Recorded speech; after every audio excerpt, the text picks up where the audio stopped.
के साथ रहने का एक अलग आनंद है, एक अलग मस्ती है। बच्चों की जो तरंगे हैं वो हमें भी खिला देती है। हम खिल सकते हैं बच्चों के साथ, बच्चों की तरह रहें तो। और वो अभिभावक या माता पिता सौभाग्यशाली है जो अपने बच्चों के साथ मित्रवत व्यवहार करते हो। अगर बच्चों के साथ माँ बाप का मित्रवत व्यवहार है तो बच्चों को गली कूचे में दूसरे मित्रों की खोज नहीं करनी पड़ती है।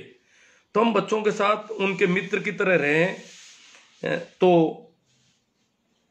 हमारे जीवन को स्वर्ग बना सकता है। अन्यथा, क्योंकि बच्चों को कहा गया है कि बच्चा भगवान का रूप है। हमारे देश में एक प्रचलित बात है कि बच्चा भगवान का रूप है। बच्चा बिल्कुल सरलचित होता है, मासूम होता है, जैसा है, उसे कोई लेना देना नहीं भविष्य क्या है या बीता हुआ क्या हुआ। भविष्य की कोई चिंता बच्चे के साथ नहीं होती। वो जब अभी जैसा है वैसा जीता है। और 15-20 मिनट पहले किसी पीड़ा से गुजरा है, परंतु अभी खेल रहा है, उछल रहा है, उसमें उमंग है। 15-20 मिनट पहले वाली पीड़ा अब उसको पीड़ित नहीं कर रही है। हम उसके लिए कोई गांठ नहीं बनी उस पीड़ा की। 20 मिनट पहले उसको थप्पड़ भी लगा दी किसी ने तो उसके अंदर कोई बड़ी गांठ नहीं बनी। वो 20 मिनट बाद में खेल रहा है उसी आदमी की गोद में जिसने थप्पड़ लगाई थी। तो और न आगे की कोई भविष्य की उसको चिंता है। तो जब किसी व्यक्ति को न आगे की चिंता हो न पीछे की चिंता हो, अभी के हिसाब से जीता हो, तो वो भगवत्ता स्वरूप होता है। इसीलिए जीसस को किसी ने पूछा कि परमेश्वर का राज्य का सच्चा उत्तराधिकारी कौन होगा। जीसस ने एक अबोध बच्चे को उठा के बताया कि जो इसकी तरह निर्दोष हो जाए, जो इस बच्चे की तरह निर्दोष हो जाए, सहज हो जाए, न जिसको भविष्य की चिंता हो न भूत का कोई कुछ हो, वो परमात्मा के, परमेश्वर के राज्य का सच्चा उत्तराधिकारी होता है। तो बच्चे भगवान का रूप होते हैं। बच्चों के साथ हम जितना ज्यादा जीते हैं तो बच्चों के अंदर जो आनंद है, क्योंकि कोई भी बच्चा खिलता हुआ दिखता है, काला कलूटा कुरूप बच्चा भी कितना सुंदर दिखता है। क्यों उसके चेहरे पर कोई उदासी नहीं, कोई भविष्य की चिंता नहीं, जैसा है वैसा जीता है। इसलिए बच्चों के साथ अगर अपन रहते हैं तो बच्चों की तरंगे, उनकी मासूमियत हमारे अंदर भी भरने लगती है। जैसे कोई कुड़ांची आदमी है, कोई कूटनीतिज्ञ है, चालबाज है, वो अगर हमारे पास आकर बैठता तो हमें लगता है एकदम से उसकी तरंगे हमें प्रभावित करती है। लगता है यार या तो ये निकल जाए या हम यहां से उड़ जाए। परंतु बच्चे अगर हमारे पास हैं तो बच्चों की तरंगे हमारे अंदर हमें भी ऐसा आनंद तिरेक से भर सकती है अगर हम बच्चों के साथ जीना सीखें तो आगे चलते हैं, अपन इस लेख को लेते हैं।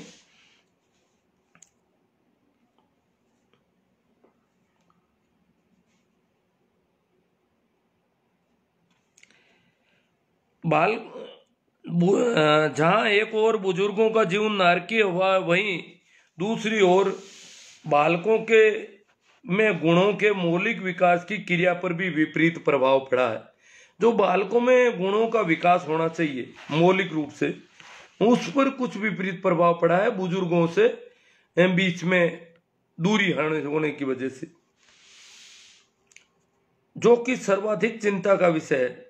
आज पल बढ़ रहे बालक को मिल रहा परिवेश उसके जीवन में जहर घोलने का काम कर रहा है। बच्चे को जो परिवेश मिल रहा है आज, वो उसके जीवन में जहर घोल रहा है। बच्चा अपने खोजी व्यक्तित्व एवं जिज्ञासु प्रवृत्ति की सहायता से 5 वर्ष तक की अवस्था में सर्वाधिक सीखता है। बच्चा जो पूरे जीवन में सीखता है उसका सबसे बड़ा भाग 5 वर्ष की उम्र में सीख जाता है। अर्थात व्यक्तित्व निर्माण में यह सबसे महत्वपूर्ण अवस्था है। इस अवस्था में समुचित अनुकूल परिस्थितियों के अभाव में अवरुद्ध विकास के अनेक उदाहरण हमारे सामने है। जैसा कि दक्षिण बंगाल के जंगलों में एक बार कोई 13 वर्ष का बालक भेड़ियों के साथ मिला, भेड़ियों के बीच पला, भेड़ियों के हो सकता है वो बहुत छोटा था, उस समय कोई भेड़िए उठा के ले गए हो, माँ बाप से दूर हो गया और बिल्कुल मासूम बच्चे को देख करके भेड़ियों को अगर कोई दूसरा भोजन मिल गया तो उन्होंने उसको मारना ठीक नहीं समझा और अपने बच्चों की तरह उसका भी पालन पोषण, वो दूध उनको दिया गया जो उनके बच्चों को मिल रहा था और वो बच्चा बड़ा हो गया। 13 वर्ष की उम्र का बच्चा भेड़ियों के साथ भेड़ियों की तरह चल रहा है, भेड़ियों की तरह आवाजें कर रहा है, वो सारी बातें भेड़ियों की तरह। जैसे हमारा बच्चा कुछ ही समय में पूरी भाषा सीख जाता है जो हम बोलते हैं। अगर हमको दूसरी भाषा तीसरी भाषा सीखने में कितना समय लगता है, परंतु उस उम्र में सीखने की प्रक्रिया बहुत तेज गति से होती है। तो वो 13 साल का बच्चा जब मिला तो मनोवैज्ञानिक उसको उसका ठीक से विकास करने का प्रयास करने लगे कि इस बच्चे को ऐसा वातावरण दिया जाए कि ये मनुष्य के बच्चे जैसा हो जाए, क्योंकि भेड़ियों के बीच में रहा, 4 हाथ पैरों से चला, भेड़ियों की तरह 2 पैरों पर खड़ा नहीं हो सका, होने की जरूरत ही नहीं, उसने देखा भी नहीं कि 2 पैरों पे भी कोई खड़ा होता है क्या। वो तो उनके साथ रहा तो उनके जैसा ही रहा। भेड़ियों के संस्कार उसमें ढल गए थे, परंतु अब उसमें मनुष्य के बच्चों के संस्कार डालने का प्रयास जो किया गया, उसमें कहा गया कि उस बच्चे का उन लोगों ने नाम रखा रामू और उसको 2 पैरों पर सीधा खड़ा करने के भी थोड़े प्रयास उन्होंने किए, परंतु मामला कहीं जम नहीं रहा था। फिर उन्होंने उसको बोलना सिखाने का प्रयास किया, एक नाम उसका रामू, इस नाम का उच्चारण 6 महीने तक नहीं सीख पाया वो बच्चा, और आखिर उसकी जो प्रकृति उसमें जो 13 साल की अवस्था तक जो विकास हुआ था, उसके विपरीत दिशा में किए गए प्रयासों की वजह से वो मर गया, उसका जीवन समाप्त हो गया, क्योंकि दिशा उसकी तय हो चुकी थी। कहने का मतलब है किसी भी व्यक्ति के जीवन की दिशा प्रारंभिक 5-6 वर्षों में तय हो जाती है, उससे विपरीत दिशा में मोड़ना बड़ा मुश्किल हो जाता। फिर तो सारा जो उसका उल्टा परिणाम हुआ और उसको मरना, अंततः वो चल बसा, क्योंकि उसके जीवन निर्माण की दिशा का निर्धारण तो बहुत पहले ही हो चुका था। अर्थात उसमें भेड़ियों के कौशल तो विकसित किए जा सकते थे, अगर उसमें भेड़ियों के कौशल विकसित करते तो संभावना थी कि हो जाते। जानवरों के पीछे दौड़ना भागना ये तो वो कर सकता था 4 हाथ पैरों से। इससे स्पष्ट होता है कि समस्त विश्वविद्यालयों का काम बाल्यकाल में हुए मौलिक विकास को परिमार्जित करने तक सीमित होता है। ये जो विद्यालय हैं, विश्वविद्यालय हैं, ये बाल्यकाल में जो उसका बच्चे का विकास हो चुका है उसको ही परिमार्जित कर पाते हैं, इससे अन्यथा नहीं कर पाते। कुछ भी जो दिशा निर्धारित होगी उस दिशा में आगे कुछ किया जा सकता है। अर्थात इस जगत की कोई भी व्यवस्था बाल्यावस्था के नुकसान की लेश मात्र भी भरपाई करने में सक्षम नहीं है। बाल्यावस्था में बच्चे का जो नुकसान हो चुका है किन्हीं कारणों से, उसको बड़े बुजुर्गों का साथचर्य नहीं मिला है, उसकी जो पूर्व प्राथमिक शिक्षा जो होनी चाहिए बच्चे की वो ठीक ढंग से नहीं हुई है, तो उसकी भरपाई किसी यूनिवर्सिटी में या किसी स्कूल में कभी नहीं हो पाती।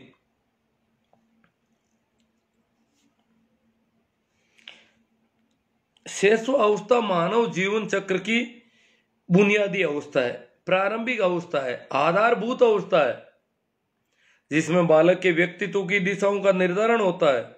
अर्थात बालक अपना अधिकांश ज्ञान शैशव अवस्था में प्राप्त करता है। इस अवस्था में बालक को सर्वाधिक साहचर्य भी माँ का मिलता है। बच्चे के साथ माँ ज्यादा रहती है। जो छोटी उम्र है वो ज्यादा माँ के कपड़ों को पकड़े रहता है, माँ के साथ चिपटा रहता है ज्यादा।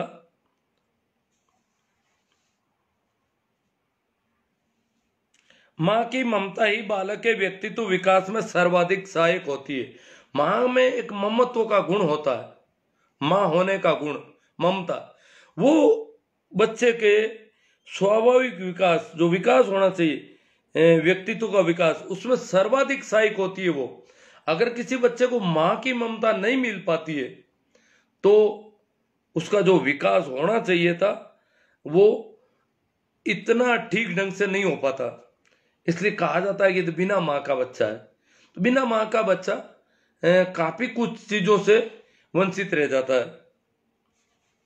हालांकि जब किसी बच्चे की माँ नहीं होती है तो बहुत सारे लोग उसको माँ जैसा व्यवहार देने की कोशिश करते हैं।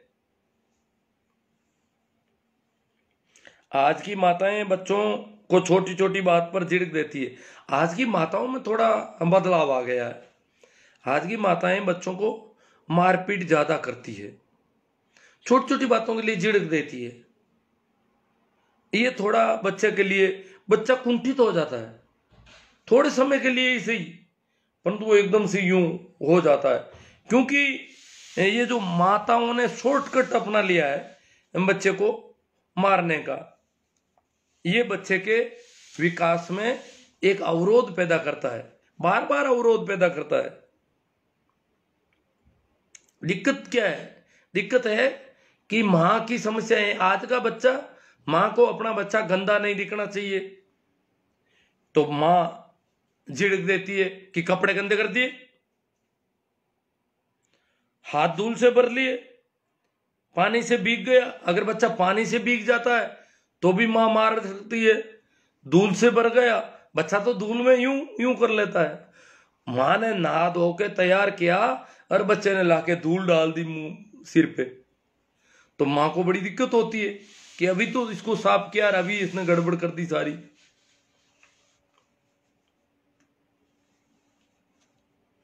बच्चे का साफ सुथरा होना आज की माँ का अपना स्टेटस सिंबल है। माँ का अपना स्टेटस सिंबल है कि मेरा बच्चा साफ सुथरा रहता है। अगर कोई बच्चा थोड़ा रेत से भर गया, कहीं पानी से भीग गया, कुछ और कर लिया, क्यों कर लेता बच्चा, तो माँ के लिए बड़ी दिक्कत होती है। और माँ का स्टेटस सिंबल है, इसलिए वो माँ चाहती है कि ऐसा कुछ भी नहीं करे, तो माँ बार बार उसको पीट के, और जब बच्चा इस प्रकार कुछ भी नहीं करता है, बैठा रहता है ज्यादा और कुछ नहीं करता है माँ के डर से, इधर उधर लोगों के डर से, तो वो माँ कहती है ये बच्चा सही है, दूसरे लोग भी कहते हैं ये बच्चा ठीक है। इस प्रकार जो बच्चा कुछ नहीं करता उसको ठीक बताया जाता है, उसको प्रोत्साहित किया जाता है। तो बाकी जो बच्चे कुछ करते हैं उनको झिड़का जाता है, जबकि करना ज्यादा शुभ है। जो यूं गोबर गणेश होकर बैठ जाता है उसका विकास अवरुद्ध होता है। हालांकि सभी उसको ठीक कहते हैं और जो कुछ कर रहा है उसको मार पड़ रही है बार बार, परंतु बच्चे का स्वाभाविक अंतर विकास कहता है कि वो कुछ करे।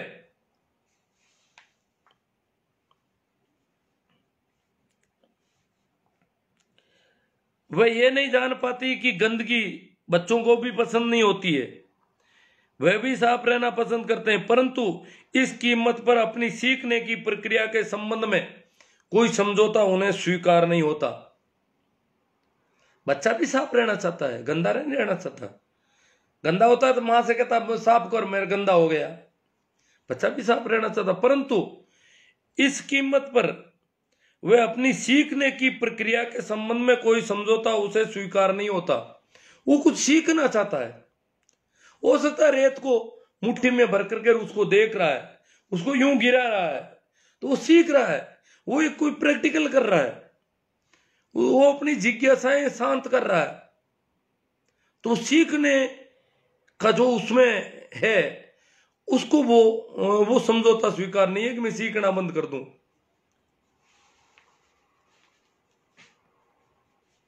अर्थात बच्चे गंदे होने के लिए धूल से नहीं नहाते, वरन कुछ सीखने के लिए ये उपक्रम करते हैं। खड़िया या कोयले को पत्थर से पीसता हुआ बच्चा, जैसे कोयला मिल गया बच्चे को, तो बच्चा बड़ा यूं रोमांचित होता है। उस कोयले से दीवार पर लाइन निकालता है और बड़ी उसको वो अलग से रेखा जो दीवार की पृष्ठभूमि से अलग बिल्कुल गहरे रंग की जो लाइन निकलती है वो उसको रोमांचित करती है, तो वो लाइन निकाल देता है, इधर सारी दीवार को गंदा कर सकता है। या उस कोयले को पत्थर से आंगन में बैठ के यूं करने लग जाता है, या खटिया चौक या ऐसा कुछ मिल जाता है तो उसको भी यूं चूर्ण बनाता है बेटा बेटा। तो ये बच्चा जो ऐसा काम कर रहा है, पीसता हुआ बच्चा, एक महत्वपूर्ण अनुसंधान में लगे वैज्ञानिक की तरह अपने अन्वेषण में रत होता है। इस अवस्था में देखकर मां बालक पर झपटती है। ऐसी स्थिति में बच्चा दिखता है जब सारे कपड़े गंदे कर रहा है, आंगन गंदा कर रहा है, दीवार को गंदा कर दिया, तो मां उस पर झपटती है बुरी तरह से, क्योंकि सफाई का सारा काम माताएं करती है घर में। तो उसके लिए, बच्चे के लिए एक कॉर्नर होना चाहिए, अलग से कोई जगह होनी चाहिए जहां वो कोयले से भी कर सके, खटिया से भी कर सके, कुछ भी कर सके, उसके लिए एक अलग से होनी चाहिए। क्यों? वो सीखना चाहता है, बहुत कुछ सीखना चाहता है वो। अभी उसका सीखने का जो जिज्ञासु प्रवृत्ति है, खोजी चित्त है, वो काफी कुछ करना चाहता है। तो हम, ये ठीक है कि इस दीवार को गंदा नहीं किया जाए, परंतु उसके लिए भी कोई ऐसी दीवार होनी चाहिए जहां वो अपने सीखने का काम कर सके, कोई ऐसी व्यवस्था होनी चाहिए उसके लिए। तो मां को तो अपनी इस शान की चिंता रहती है कि मेरा बालक साफ सुथरा दिखना चाहिए, जबकि बालक के खोजी चित्त के लिए सफाई कोई मायने नहीं रखती।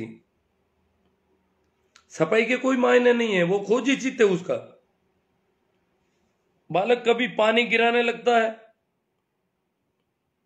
बर्तन बजाता है, खिलौनों को तोड़ता है, जमीन को खोदता है, मेंढक या चूहे पर झपटता है, फूल या पत्तियां तोड़ता है। बच्चा ये सारे उपक्रम करता है। कभी पानी गिराता है, देखता है कि पानी किधर जा रहा है, पानी ढलान में जाता है, बच्चा भी पीछे पीछे जाता है,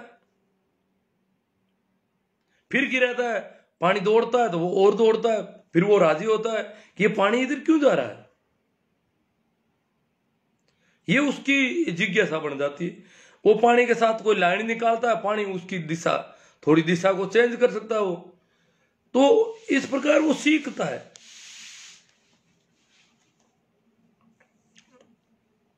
बर्तन को बजाता है, बर्तनों को बजाने लग जाता है बेटा बेटा। खिलौने को तोड़ के देखना चाहता है इसके अंदर क्या है,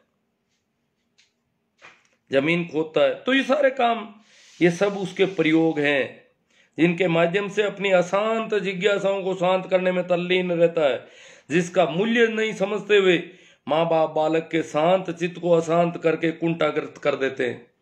उसका मूल्य हम समझ नहीं पाते, और उसका जो शांत चित्त है वो शांति से अपना प्रयोग कर रहा है, परंतु हम उसको अशांत कर देते हैं। हमें पता नहीं है वो शांति में है, अपना काम कर रहा है, परंतु हमारी दूसरी दिक्कतें हैं।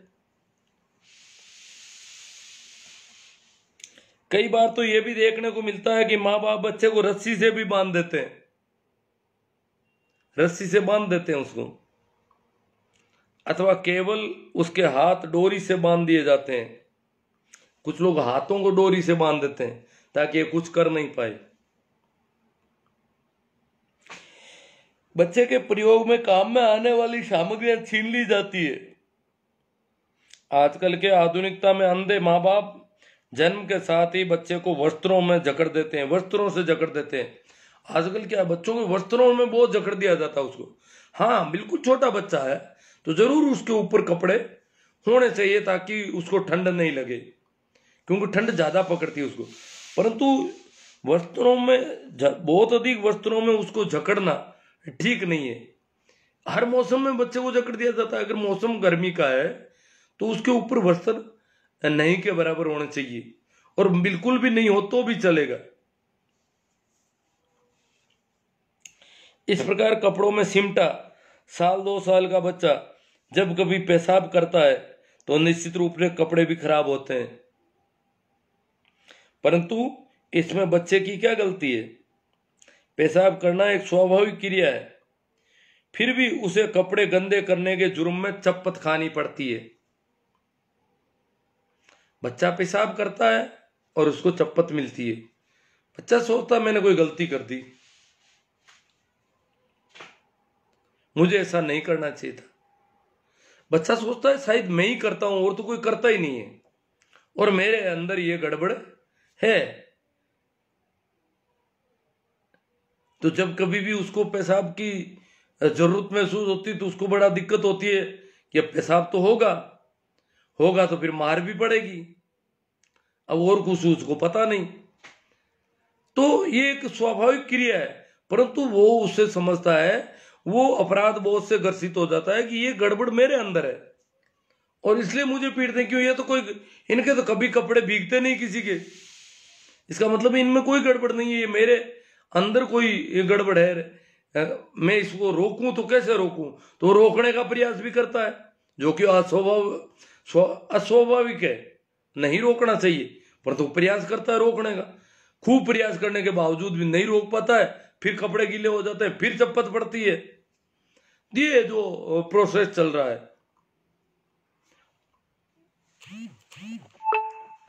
तो मलमूत्र त्यागने जैसी स्वाभाविक क्रिया को बच्चा पापक्रम समझने लगता है। इस प्रकार ममता से दीनहीन होती आज की माताएं बालक के चित्त में अशांति के बीज बोती रहती है। बालकों के संबंध में माता पिता के व्यवहार से उगते सूर्य को सभी प्रणाम करते हैं वाली कहावत भी निरर्थक लगती है।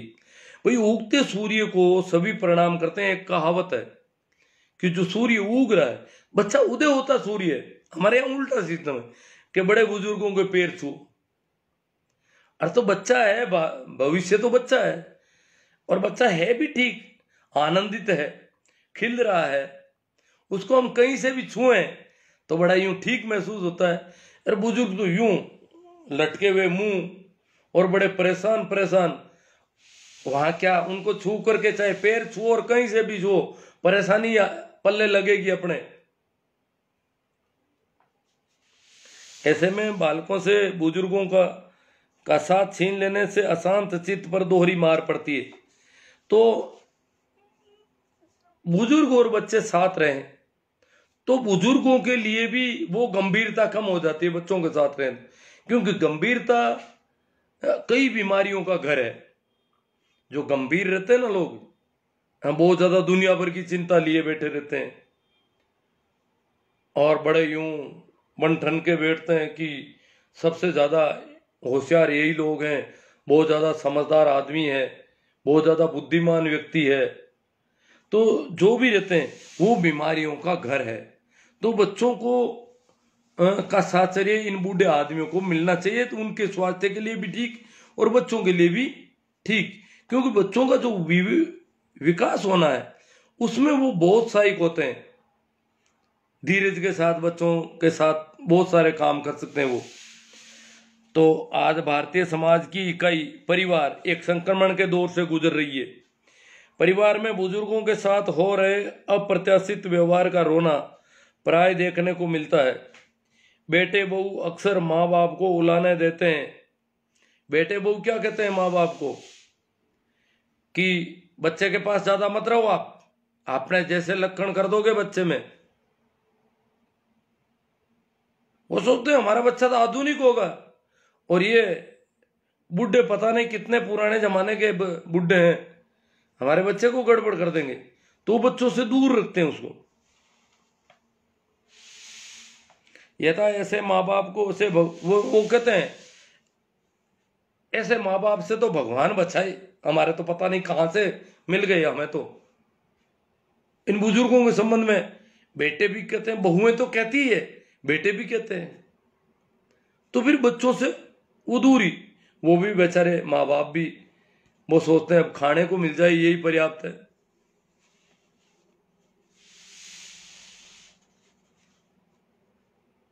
ऐसे माँ बाप से भगवान बचाए। दूसरों के माँ बाप तो इतना इतना धंधा करते हैं और इन्हें तो नित नई कले के सिवाय कुछ सूझता भी नहीं। आदि आदि ऐसी बातें करते रहते हैं, नित नई कले करता है ये तो बुढ़ा या बुढ़िया, इनके अलावा इनको कुछ सूझ नहीं रहा है। बेटे बहू अपने बच्चों तक को बुजुर्गों के पास नहीं फटकने देते। यहां तक कि बुजुर्गों को सुना सुना कर बच्चों से कहते हैं कि इनके पास कहां जा रहे हो, तुम भी इनकी तरह जाहिल और गंवार हो जाओगे। कि इनके पास कहां जा रहे हो, तुम भी इनकी तरह जाहिल और गंवार हो जाओगे। इस प्रकार बच्चों के व्यक्तित्व के मौलिक विकास में बुजुर्गों के अमूल्य योगदान से मानव समाज वंचित हो रहा है। हम अक्सर देखते हैं कि बालकों एवं बुजुर्गों की तमाम कुंठाएं एक दूसरे से मिलते ही फुर्र हो जाती है। बालकों और बुजुर्गों, बच्चा भी कुंठित है, मान लो मारा है पीटा है, पर बुजुर्ग मिल जाते हैं तो बड़ा राजी हो जाता है। बुजुर्गों को भी बच्चा मिल जाता है तो उनकी कुंठाएं तिरोहित हो जाती है। दोनों आनंद के अतिरेक में हो सकते हैं अगर उनको साथ रहने दिया जाए तो।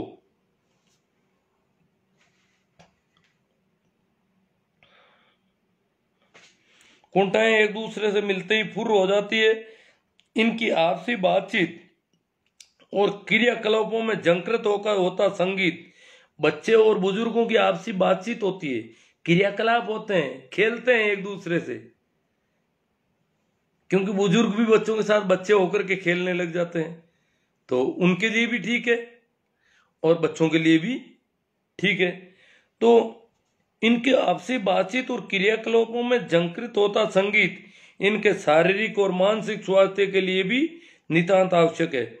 घर में अथवा विद्यालय में सहमे दुबके रहने वाले बालक भी बुजुर्गों के साथ प्राय किलोल करते दिखाई पड़ते हैं। जो घर और विद्यालय में सहमे दुबके हुए रहते हैं बच्चे, यूं वो भी बुजुर्गों के साथ किलोल करते दिखाई देते हैं। औरंगजेब अपने पिता शाहजहां को कारागृह में डालने के बाद मिलने गया। कहानी है कि औरंगजेब अपने पिता शाहजहां को जब उसने कारागृह में डाला तो उसके बाद वो उसने मिलने गया। तो लेख तो काफी बड़ा है मेरे हिसाब से ना, चलो खैर जो भी है। मिलने गया तो उसने पूछा औरंगजेब से, औरंगजेब ने अपने बाप शाहजहां से कि जहांपना खैरियत तो है? बोला खैरियत है बेटा, सब व्यवस्था ठीक है, तबीयत कैसी है, सारी कुछ पूछने के बाद उसने कहा और कोई आपकी इच्छा? बेटा बाप से मिलने गया, बाप को कैद में इसलिए डाला कि उसको बादशाह बनना था, परंतु मिलने गया, खैरियत के पूछी, तबीयत के बारे में और कोई जरूरतों के बारे में और आपकी कोई ख्वाहिश है तो वो भी बताइए। तो बादशाह ने जो पूर्व बादशाह था शाहजहां ने अपनी एक ख्वाहिश जाहिर की औरंगजेब के सामने। बोले बेटा अगर व्यवस्था कर सको तो एक छोटी सी व्यवस्था की जरूरत है, कि बताइए आपके लिए सब कुछ हाजिर है या आपका ही तो है सब कुछ? तो बोले बेटा मुझे 25-30 बच्चे दे दे, छोटे छोटे बच्चे, मैं उनके साथ रहना चाहता हूं। बिल्कुल छोटे बच्चे दे दे, बहुत बादशाही कर ली, अब मुझे छोटे बच्चे दे दे तो मैं उनके साथ खेलूंगा और कुछ उनकी तालीम की व्यवस्था भी करूंगा, मैं उनको सिखाऊंगा कई चीजें।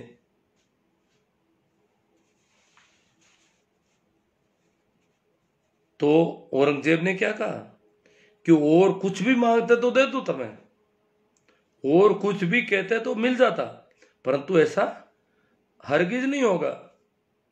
अभी भी आपकी बादशाह करने की बू नहीं गई है। औरंगजेब कहता मैं जानता हूं कि स्कूल का अध्यापक जिस प्रकार का तानाशाह होता है स्कूल में, वैसा तो दिल्ली का बादशाह भी नहीं होता। बादशाह के पास में भी इतने पावर नहीं होते हैं जितने टीचर के पास होते हैं। टीचर बच्चा अगर कहता है लघु शंका के लिए छुट्टी मांग रहा है, टीचर कहता है चुप बट, चाहे जब उसका मूड है, उसका मूड काम कर, ये नहीं है कि बच्चे को जरूरत है, बच्चे की अनिवार्य प्राकृतिक स्थिति ऐसी है कि उसको अब पेशाब करना पड़ेगा, और वो बिना सोच से बेचारी हट चुप बैठ, अभी नहीं मिलेगी छुट्टी, लो उसका पानी पेशाब कुछ भी बंद कर सकता है। तो इतना तो बादशाह भी नहीं करता कभी।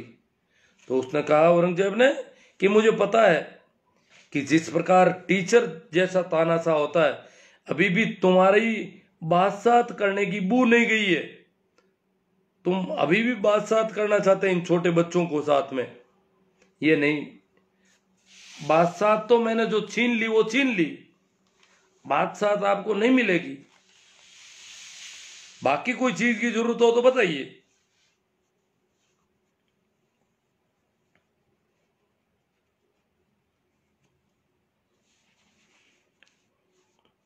बुजुर्ग भी कतिपय अवसाद या अस्वस्थता की स्थिति को छोड़कर बच्चों के साथचर्य के लिए बेताब रहते हैं। बौद्धिक परिपक्वता के बावजूद भी बच्चों के साथ बच्चे होकर रहते हैं। बच्चों के साथ खेलते हुए गुड्डा गुड्डी, खेत, घर, बाड़े, बर्तन इत्यादि बनाने के काम में सहयोग भी करते हैं। बड़े बुजुर्ग जो हैं वो सहयोग करते हैं, तेरा बाड़ा बना दूं, घर बनाऊं, गुड्डा गुड्डी बनाऊं, बर्तन भांडे भी बनाते हैं, ये सारी चीजें बनाने में सहयोग करते हैं। और बैठे बैठे अपने कई काम भी बच्चों से करवा लेते हैं, और उनके जो काम होते हैं वो बच्चों से करवा लेते हैं। पानी ला, बच्चा लोटा लेके आता, उसको कहते लोटे को ऐसे पकड़ो, लोटा पकड़ना सिखा देता है उसको, उसमें कौशल विकसित हो जाता है, वो पकड़ ढंग से पकड़ सकता है लोटा, वो उसको सिखाया जाता है। उसके साथ बच्चा कहता मेरे हाथ धुलाओ, बच्चा एकदम से गिराने लगता है पानी, नहीं रुको, धीरे धीरे धीरे धीरे धीरे धीरे पानी आने दो। तो धीरे धीरे पानी आने में जो बैलेंस उसको बनाना है और जो मांसपेशियों का कौशल विकसित होना है, वो बुजुर्ग उसको सिखा देते हैं। तो ऐसे कई काम जो है उसको सिखाए जा सकते हैं बुजुर्गों के सहारे, बुजुर्ग सिखा देते हैं। लोटा भरना, बिस्तर बिछाना, समेटना, वस्तुओं को व्यवस्थित क्रम में जमाना आदि, इन सभी कार्यों से बच्चों के हाथ पैरों की मांसपेशियों का विकास होता है तथा काम करने के कौशल विकसित होते हैं। बच्चों के काम करने का अपना ढंग होता है जिसके लिए पर्याप्त धीरज और अपेक्षित निर्देशन आवश्यक है। और बुजुर्गों के पास धीरज होता है, समय खूब होता है, तो धीरज के साथ रहते हैं।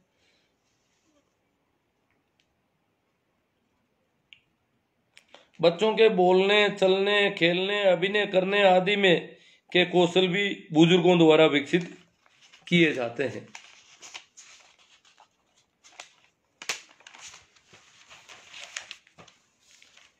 बुजुर्गों द्वारा ही विकसित किए जाते। बुजुर्ग कहानी, कविता, पहेली, गीत आदि के माध्यम से बालकों के बौद्धिक विकास का मार्ग प्रशस्त करते हुए पर्याप्त धीरज के साथ बालक की प्रत्येक जिज्ञासा को शांत करके उनके ज्ञान को नए आयाम देते हैं। बालक और बुजुर्ग एक दूसरे के पूरक है, अतः समय रहते इस पर गौर किया जाना आवश्यक है। आज के समाज में दृष्टिगोचर हो रही अनुशासनहीनता, अशांति, उपद्रव, नैतिक पतन के लिए बालकों और बुजुर्गों के साहचर्य को तोड़ने की प्रवृत्ति सर्वाधिक उत्तरदायी है।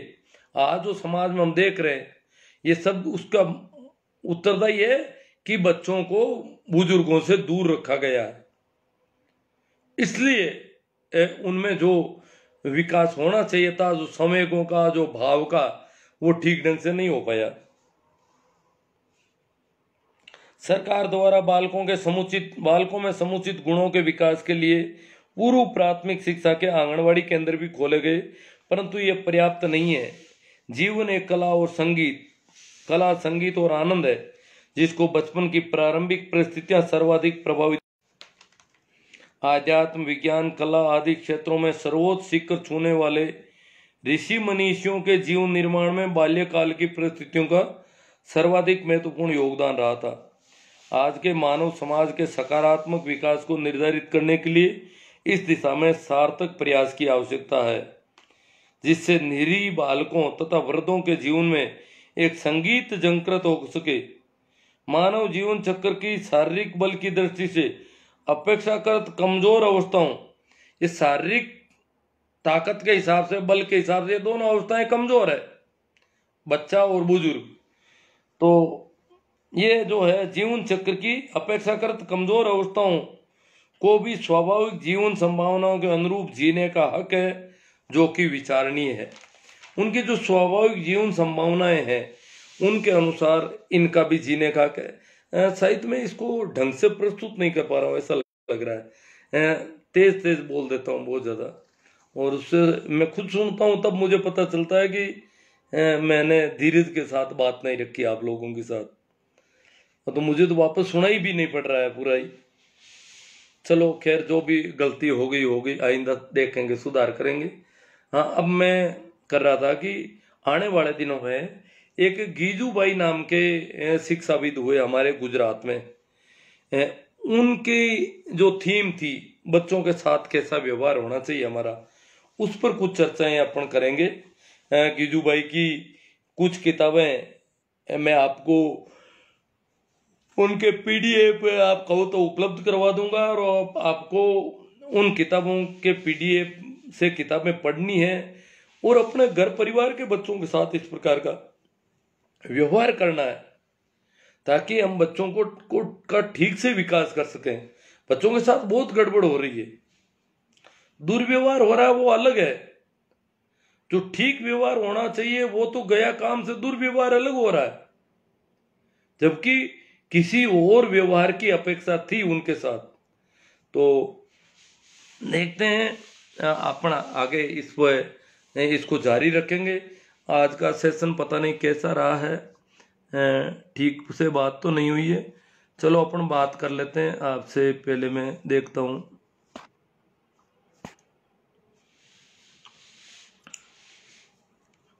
सभी को राम राम, प्रणाम, नमस्कार। ये तो हुआ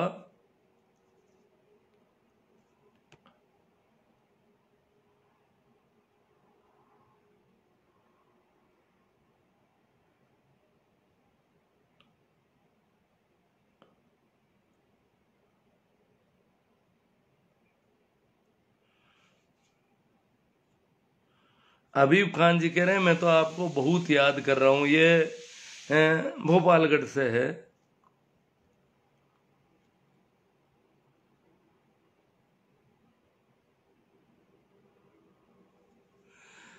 भाई कृष्ण गोपाल जी कह रहे हैं कि गुरुदेव आपसे बहुत कुछ, सब कुछ सीखने को मिलता है। आपका मार्गदर्शन अतुलनीय है, अद्भुत है। हाँ ठीक है, इनके भाव हैं, इनको अच्छा लग रहा है। ये साहित्य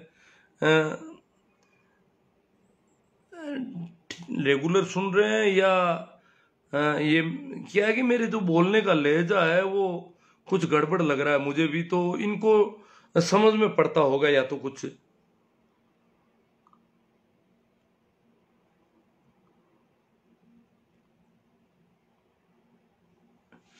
भाई सगाराम जी कासनिया 8 बजे से कह रहे हैं, पर देखते हैं कल 8:30 से ट्राई करते हैं एक बार।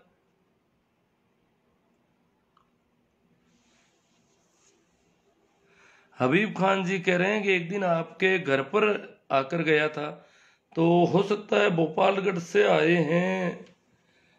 मेरा पता नहीं, इनका इधर कोई आना जाना रहता होगा, मुझे तो किसी ने बताया नहीं। आप आए होंगे, पता नहीं है आप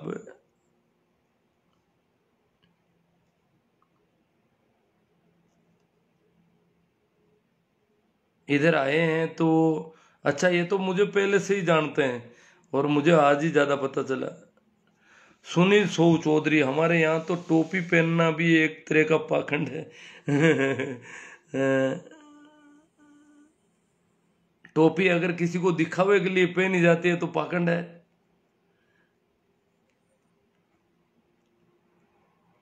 धोखा देना चाहता है आदमी किसी के साथ तो पाखंड है, चाहे वो कुछ भी पहनता हो या खोल भी लेता हो।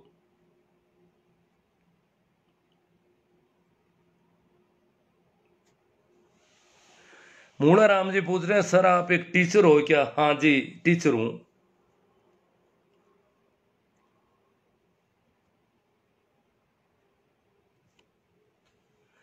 हाँ भाई चंपालाल जी बेणीवाल बाड़मेर से, सर्दी ज्यादा है क्या गुरुजी?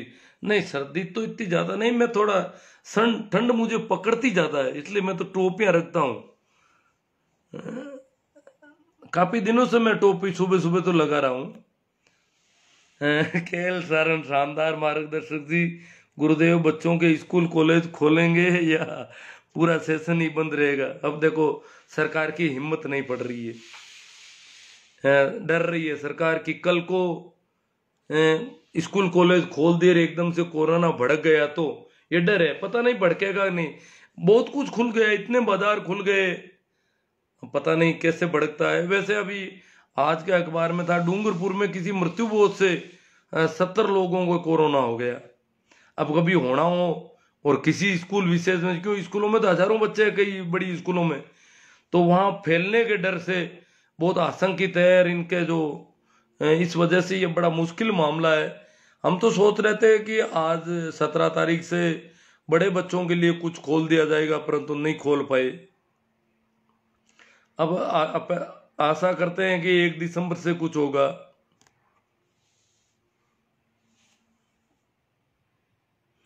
प्रेम जलवानिया जी कह रहे हैं, गुरुजी माँ के तो गांव में अब एक और बीमारी होगी, लुगैया कहवे हमारी बहन ने चूंदड़ी ओढ़ा उन्हें हालो, भाभी ने मुठ्ठियो फेराओ, ओ फालतू मीठो खर्चो कहीं करा, बहुत तेजी से बीमारी चाले है।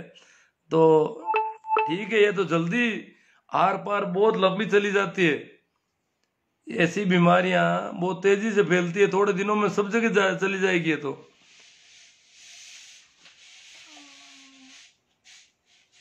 2-3 बार बीमारी हो जाए, इस पर चर्चा करो थोड़ी सी।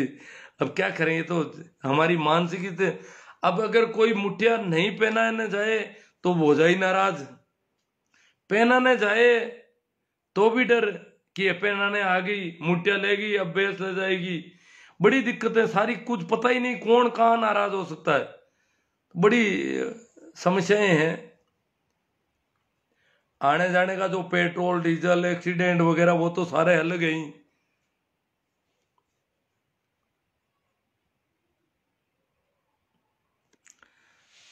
भाई रमेश कुमार जी चाइल कहते हैं, सर आप बहुत अच्छे से समाज का को जागरूक कर रहे हो, आज भी समझ आ रहा है, आ रहे हैं, बाकी 100 वर्ष बाद भी नेट पर आपके वीडियो देखे जाएंगे। जैसे मुंशी प्रेमचंद के 200 वर्ष बाद भी उनके लेख आज भी समाज में सार्थक और बहुत गहन तरीके से पढ़े जा रहे हैं। अब देखो, मैं तो इतना ढंग से तो इनको प्रस्तुत करता नहीं, ठीक है, देखते हैं काम आएंगे तो ठीक है। मैं कोशिश तो करता हूं कि बात तो थोड़ी ठीक की जाए, परंतु प्रस्तुति का ढंग मेरे पास कोई यूं परिमार्जित ढंग नहीं है, ये दिक्कत है थोड़ी। मनोहर चौधरी, वर्तमान पीढ़ी एक महफिल में कई महफिलें होती है शरीक, ये पता नहीं। वर्तमान पीढ़ी एक महफिल में कई महफिलें होती है शरीक, जिसको भी पास से देखोगे अकेला होगा। निदा फाजली का, पिछली पीढ़ी जमाना देखा है हमने, हमारी कदर करो, हम अपनी आंखों से दुनिया बेटा बसाए बैठे हैं। अब जी मैं तो इसको इस ढंग से नहीं, लेजे में नहीं गा पा रहा हूँ, तो इसलिए समझ भी कम पा रहा हूँ। श्री राम जी चौधरी, गुरु जी आपसे बहुत कुछ सीखने को मिलता है। अच्छी बात है, आपको जिस कुछ एक लोगों को सीखने को मिल जाता तो भी कोई बात नहीं, मेरा बोलना सार्थक। क्यों, मैं अगर एक आदमी से बात करूं, इससे अच्छा कम से कम 10-20 आदमियों को तो कोई बात पहुंच रही है। और फिर ये वीडियो रहेंगे तो जब कभी भी कोई इनमें से देखना चाहेगा तो देख लेगा।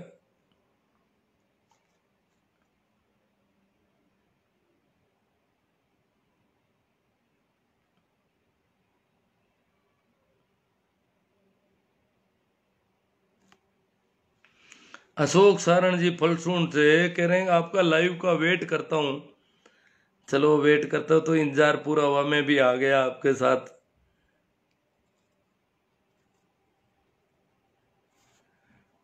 ठीक है, तो लगभग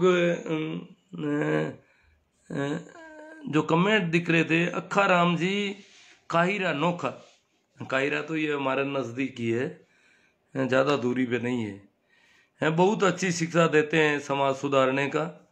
ठीक है, आप लोगों को अच्छा लगा तो आप इसे शेयर करें, और विशेष तौर से जो यूट्यूब चैनल है उसको भी थोड़ा संभालते रहें, उसमें सर्च करके और जो वीडियो अच्छे लगे उनके लिंक इधर उधर विभिन्न सोशल साइट के प्लेटफार्म पर शेयर करें, ताकि वो बात जो आपको ठीक लगती है और आपका भाव बनता है कि ये बात उन लोगों तक पहुंचनी चाहिए, तो ऐसे ग्रुपों में या ऐसे लोगों तक इसको इस सोशल मीडिया के माध्यम से पहुंचाने का श्रम करें, ताकि ये हमारी बात जो है दूर तक पहुंचे और लोगों के काम आए।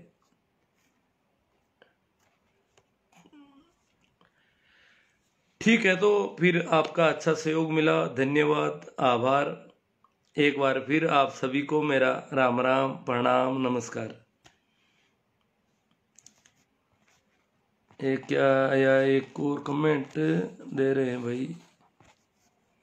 एक वीडियो स्टूडेंट के लिए डालो सर, कैसे क्या पढ़ा जाए बिना स्कूल खुले, और अभिभावक कैसे अपनी जिम्मेदारी निभाए। देखो सर, ऐसा है कि कंटेंट आ रहे हैं रेगुलर गवर्नमेंट की तरफ से, प्राइवेट स्कूल वाले अपना अपने कंटेंट भेज रहे हैं, गवर्नमेंट की तरफ से डेली कंटेंट आ रहे हैं। वैसे टेलीविजन पर भी अब एक कार्यक्रम कर दिया है, राजस्थान टीवी पर, जो दूरदर्शन का राजस्थान चैनल है, उस पर शाम के वक्त दोपहर बाद में तो है, पहली से 8वीं का, दोपहर पहले 9वीं से 12वीं तक का ऐसे कंटेंट वो दे रहे हैं। इसके अलावा कंटेंट के लिंक एंड्रॉइड फोन या जो भी सुविधा है वैसे लिंक आते हैं बहुत अच्छे, उनके वीडियो अभिभावक उनको फोन पकड़ा दे और वो लिंक क्लिक करके और जो अभिभावक ऐसे लिंक लेना चाहते हैं, मैंने बहुत सारे लोगों को व्हाट्सएप पर मैसेज किए हैं कि भाई आप जुड़े, मैं डेली के कंटेंट आपको भेजता रहूंगा। और मेरे पास तो क्या, मैंने कुछ के वीडियो किए थे, आपको होगा तो मैं ऐसा भी कर लूंगा, कुछ एक वीडियो जो सब्जेक्ट पढ़ाता हूँ। अब मैं यहाँ क्या कि ब्लैक बोर्ड वगैरह ऐसी कोई सुविधा देख के करूँ तो ठीक रहेगा, इसके लिए देखूंगा कोई, या तो कोई व्यवस्था करूंगा मैं, उसमें देखता हूँ मार्कर वगैरह से यहाँ कोई ब्लैक बोर्ड ये लगा के करूंगा तो भी ट्राई करूंगा मैं भी कुछ पढ़ा सकता हूँ, ऐसी कोई बात नहीं, पर करूँ क्या, मुझे अभी तक कोई व्यवस्था सेट नहीं होती दिखी। बाकी कई सब्जेक्ट, कई चैप्टर जो है, कई कंसेप्ट जो है मैं बहुत अच्छी तरह से रख सकता हूँ। और मैंने कुछ एक कंटेंट मेरे यूट्यूब चैनल पे अगर आप देखोगे तो ई कंटेंट नाम से सीखने के कंटेंट मैंने अपने यूट्यूब चैनल पे मेरे खुद बना के डाले हैं मैंने। तो आप अगर जरूरी महसूस करते हो अपने बच्चों के लिए तो मेरे कंटेंट जरूर सुनाएं, बहुत अच्छे कंटेंट है और आप देखोगे तो बड़ी यूं ठीक लगेगा मेरे हिसाब से, क्योंकि कई लोगों ने जिन्होंने देखा उन्होंने मुझे कहा है कि आपने बहुत अच्छी तैयारी की है, अच्छे बनाए हैं। तो मेरे पास तो इतना ही बना सकता हूँ, ज़्यादा मैं कर नहीं पाता। वैसे आप देखोगे कि मैं लगभग बहुत ज़्यादा काम कर रहा हूँ अभी, मेरी अपनी हैसियत से ज़्यादा। अब मैं कंटेंट बनाऊं या क्या क्या करूं, बहुत सारे काम है, फिर इतनी आंखें काम करती है हिसाब की, कानों का तो आपको पता ही, वो तो करते ही नहीं है, आंखें भी ना दे देती ज़्यादा समय तक अगर डिस्प्ले को देखता रहूं तो इस प्रकार से आपको लिंक अगर लेने हैं तो आप मेरे से लेते रहें। आप कहोगे तो फेसबुक पे तो नहीं, मैं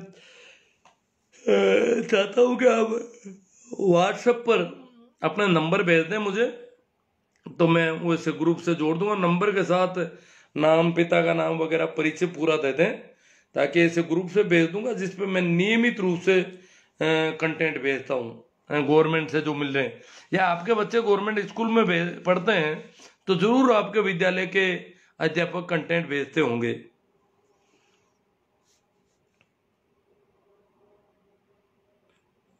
समंदर जी सारण बरनेल से कह रहे हैं, सर मेरा कमेंट पढ़ रहे हो तो मैं कुछ चर्चा के लिए कुछ पूछ लूं। अब देखो, ये तो पढ़ लिया पर इसमें तो कुछ पूछा हुआ मिला नहीं, अब आपका कमेंट वापस कहाँ मिलेगा दूसरे वाला।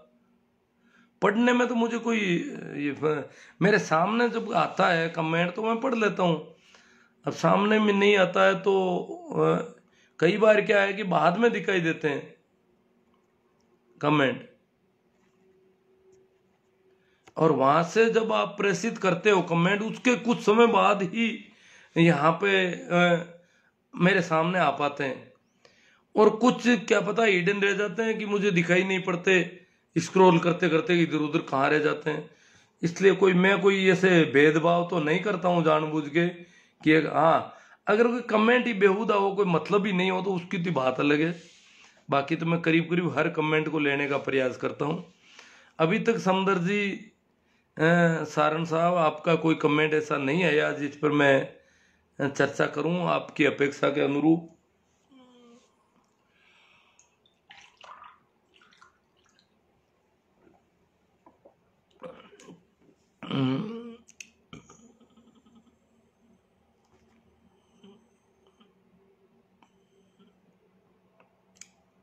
बाकी कोई कमेंट नया नहीं मिल रहा है, और अब जोड़े रखने का ही कोई मतलब नहीं है। वैसे क्या अब ज्यादा लोग जुड़े हैं, जब बात चल रही थी ठीक, हो सकता है बात ठीक ढंग से प्रस्तुत नहीं हो रही है।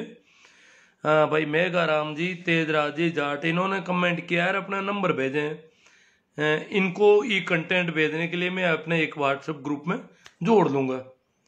ऐसे ही और कोई कमेंट आएंगे और ऐसा कोई जुड़ना चाहेंगे तो मैं उनको जरूर जोड़ूंगा, ताकि उनको नियमित रूप से ई कंटेंट मिलते रहे।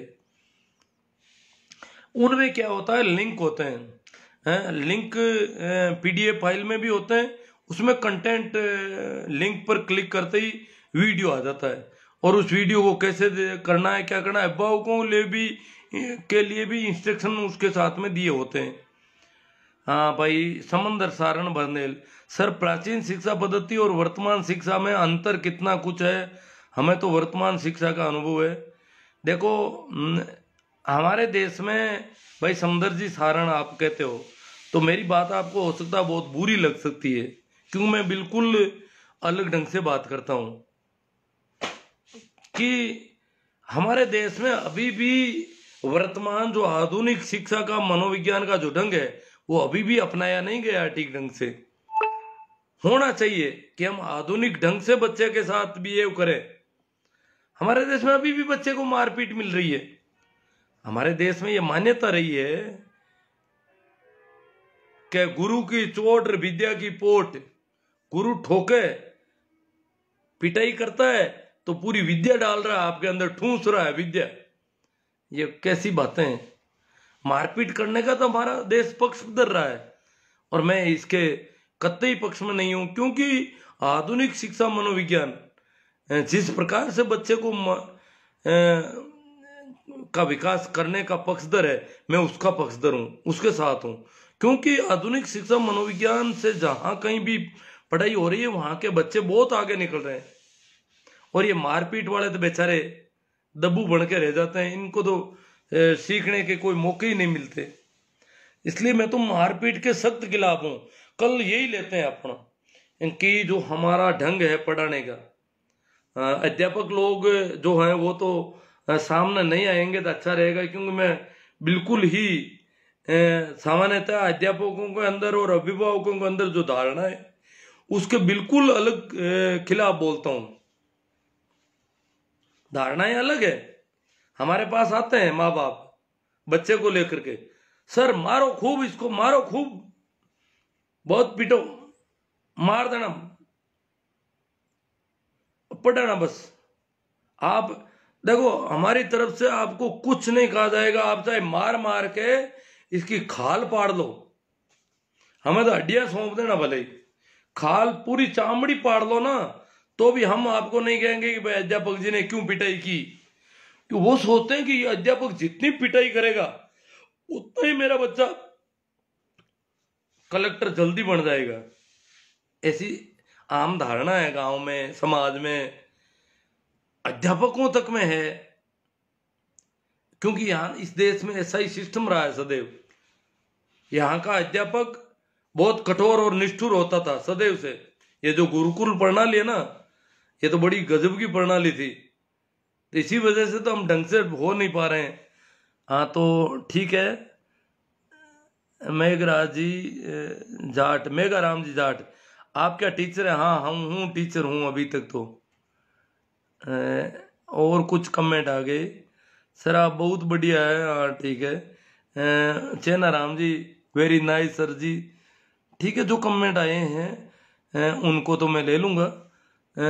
पूरा एड्रेस साथ में दें ताकि थोड़ा मेरे नॉलेज में आ जाए कि ये अमुक आदमी का है, क्योंकि कॉन्टेक्ट बुक में सेव करना पड़ेगा आपका नंबर मुझे।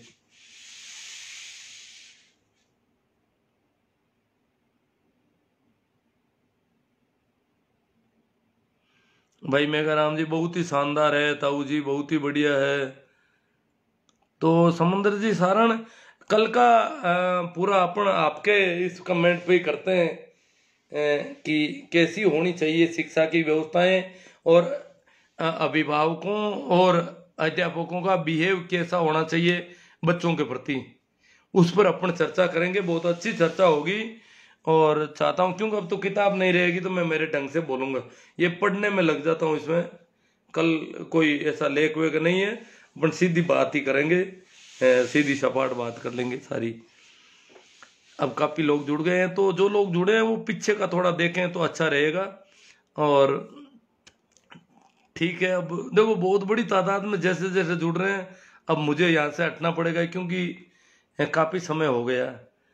और डाटा के मामले में भी मेरे नोटिफिकेशन आ रहे हैं एसएमएस के कि डाटा जवाब दे सकते हैं। और आज क्या है कि मेरे पास वैकल्पिक फ़ोन भी अब कम हो गए घर में, डाटा देने उधार देने वाले भी। तो ठीक है, आखिर में एक बार फिर मेरी ओर से आप सबको प्रणाम, नमस्कार और राम राम।